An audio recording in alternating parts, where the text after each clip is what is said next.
much, Senator Manzo, for your contribution. Senator Tabitha, what is your intervention? A personal statement. Give her the mic, clerk. Oh, sorry.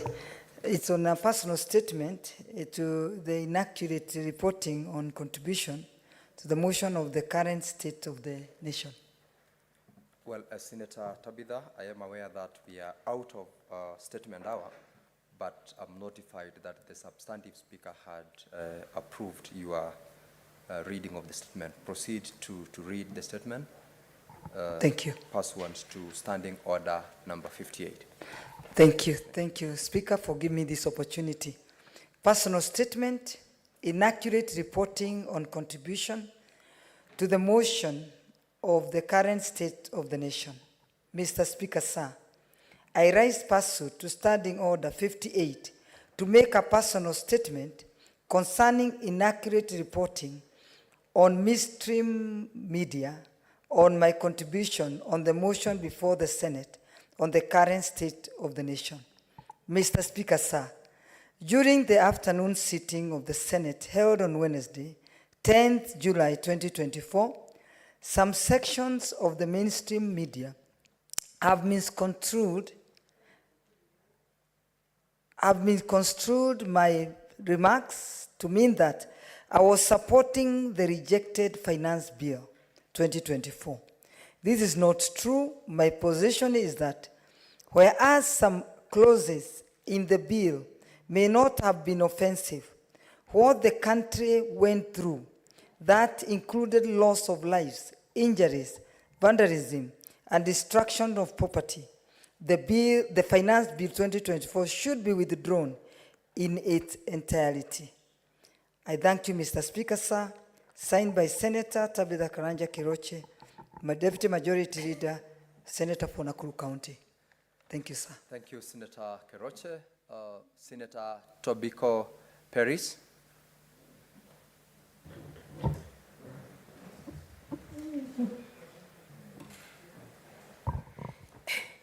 Thank you, Mr. Speaker.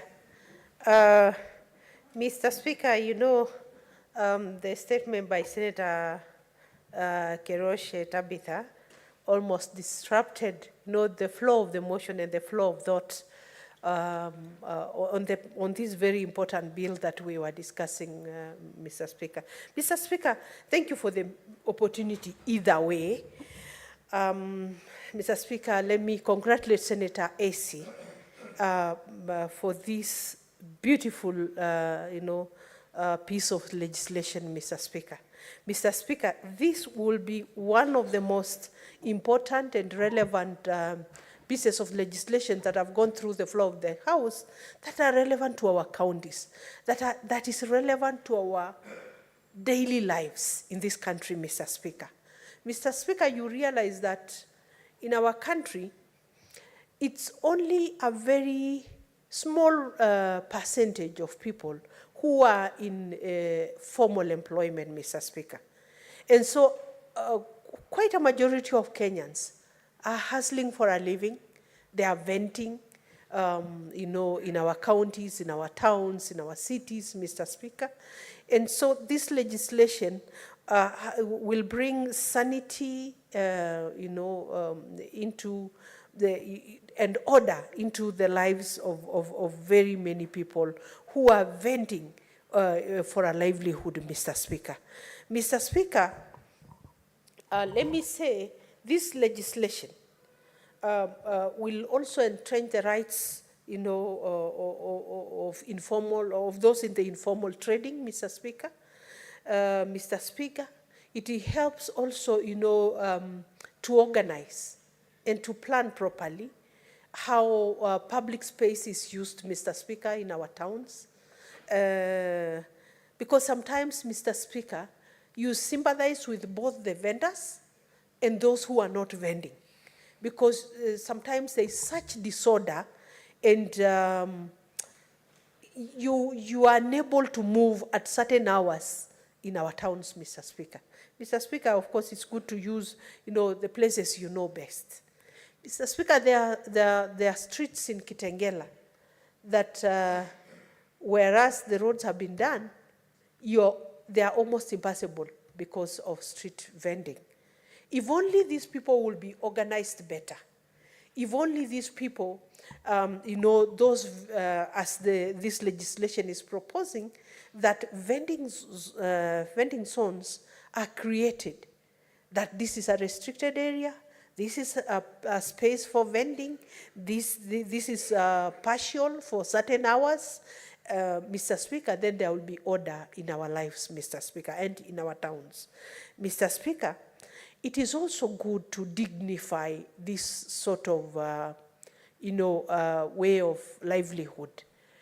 To dignify, because every person there who is vending is a parent with children, with a family to take care of. And at the end of the day, Mr. Speaker, whatever you do for a livelihood, whether you're a house help, whether you're a street vendor, whether you're a member of parliament or whatever position you occupy in society, Mr. Speaker, the most important thing is that there is dignity in the job that you do, and that there is respect, that those who are your customers respect you, those who are, let's say in our counties, giving the regulations, respect you, and give you an enabling environment to work, Mr. Speaker. And so, Mr. Speaker, I take this bill to be very important, Mr. Speaker. Mr. Speaker, planning brings order. Whether in personal life or in business or in politics or, in leadership, everything needs order and planning, Mr. Speaker. And so when we get designated zones, so that if I go to Kitengela today or Rongai, this is the street for clothes. I'll buy clothes in this street. And if it is foodstuffs you're looking for, you go to street B. If it is, other items, maybe electricals, those music whatevers, it is at another street, Mr. Speaker.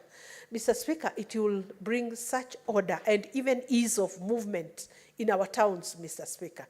Mr. Speaker, if this can be done, you'll find that towns like Nairobi, where sometimes you find city askaris really mishandling these good people, who are our parents, who are our brothers and sisters, who are working for a livelihood. Because if they don't, then they will have other ways of earning a living. These other ways could be through violent robberies. There could be, thuggery. Could be other ways, Mr. Speaker. If in Nairobi, we expect this sort of legislation to help to bring order into the city, to have streets that are designated that this is a no vending zone, Mr. Speaker, or this is a restricted area, Mr. Speaker, or this is a restriction-free vending zone, Mr. Speaker. Mr. Speaker, this is very important. It's also important that there is, registration of such persons, Mr. Speaker. So at any one time, we are able to monitor as a country, as a nation, how many people are in the vending business. Not that they will not graduate into other businesses. People do graduate. You graduate from a motorbike to a tuk-tuk, you graduate from a tuk-tuk to a taxi, maybe even to ownership of a matatu.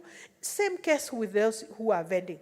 I know of a young man who after college was vending. He was getting some clothes from Kikomba, taking to Kitengela, selling a little, kidogo kidogo, sorry, Mr. Speaker, selling those items in small quantities. And finally, he got a job. I know today he's one of the media houses. But he started as a vendor. It was a better way of utilizing his time than just staying in the house, not doing anything, just because he's a graduate and, this is not the sort of job for a graduate. So we have very many of our educated young people who are vending. And vending rightfully because